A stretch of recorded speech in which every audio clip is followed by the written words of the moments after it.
sözüm də gənc qadınlar, hicab əhli olan bacılarımız üçündür. Həyasını və libasını qoruyan bacılarımız üçündür. Hansı ki, onun geyimi, hicabı ona heybət vermişdir. Allahın nuru onu ucaltmışdır. Bəli, Allahın nuru. Onur ki, asiyə verilmir. Harda olursan ol, bazarda, küçədə, işdə, universitetdə çalış ki, sabit qalasan. Hər yerdə sizi alçaltmaq istəyənlər olacaq. Sizi lağ etmək istəyənlər olacaq. Onlara uymayın.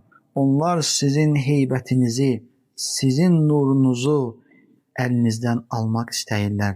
Onlar Allahın onlara verdiyi gözəllik nimətini asilikdə istifadə edirlər. Nimətə şükr etmək əvəzinə asi olurlar. Sizin bu şəkildə çıxmağınız bəzi qəlbləri sevindirir, bəzi qəlbləri isə hüzünləndirir. Ey bacım, çalış hicabını qoru. Sənə evdə, işdə əziyyət verənlər olacaq. Hətta ərin ola bilsin ki, sənə hicabına, dininə görə əziyyət versin. Unutma ki, onların ən üstündə olan, yerin və göyün sahibi olan, bu dünyanın və axirət əbədi həyatın sahibi olan, rəhmət və rəhim olan Allah səni görür. Bax, Allah-u Teala Qur'an-ı Kərimdə Əş-Şüara surəsində nə buyurur? Əl-ləzi yərəkə xinə təqum və təqallubəkə fis-səcidin. O səni namaza duranda da görür, səcdə edənlər içində hərəkətini də. Gəlin dinimizi qoruyaq. Bilirsinizmi ki, Allah kimin üçün təəccüblənir?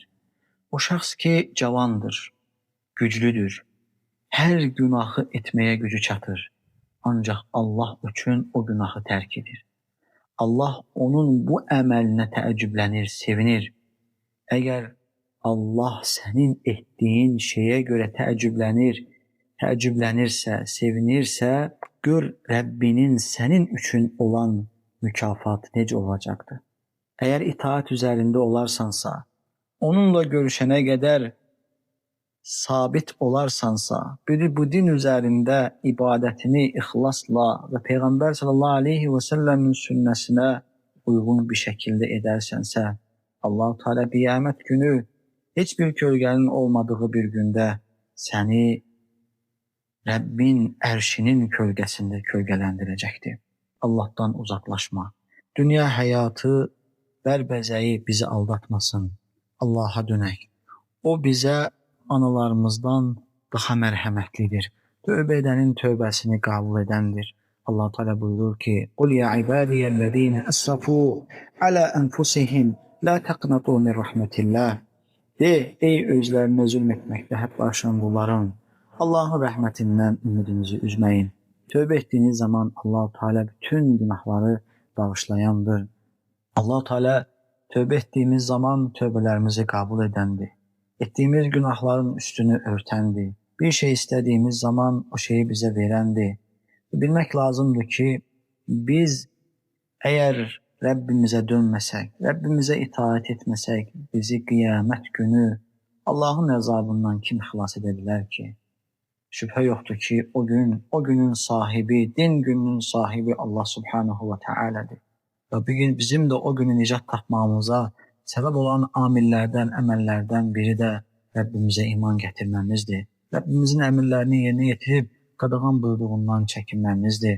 Rəbbimizi ucaltmağımızdır, şirkdən onu uzaq tutmağımızdır və Peyğəmbəri sallallahu aleyhi və səlləmə tabi olmağımızdır. Qıldığımız namazlardır, tutduğumuz oruclardır, verdiyimiz sədəqələrdir, söylədiyimiz gözəl sözlərdir. Bunlar qiyamət günü bizim üçün bir xəzinə olaraq tapılacaqdır. Allahdan istəyirik ki, Allah-u Teala bizi razı qaldığı şəkildə bu dünyadan köçməyi nəsib etsin və özü ilə görüşdüyümüz zaman sevinən qullardan etsin və qiyamət günü kitabımızın sağ əlinə verilənlərdən etsin və sevinərək "İqra'u kitabiyə", kitabımı oxuyun deyənlərdən olmağı bizə nəsib etsin. Ailələrimizlə, evladlarımızla, valideynlərimizlə, qardaş və bacılarımızla və bütün yaxınlarımızla Allah-u Teala bizi Firdevs cənnətinə sorğu-sualsız girməyi nəsib etsin. Amin. Subhanakallahumma və bihamdik. Nəşhədu ən la illə ənt. Nestağfiruke ve netubu ileyk.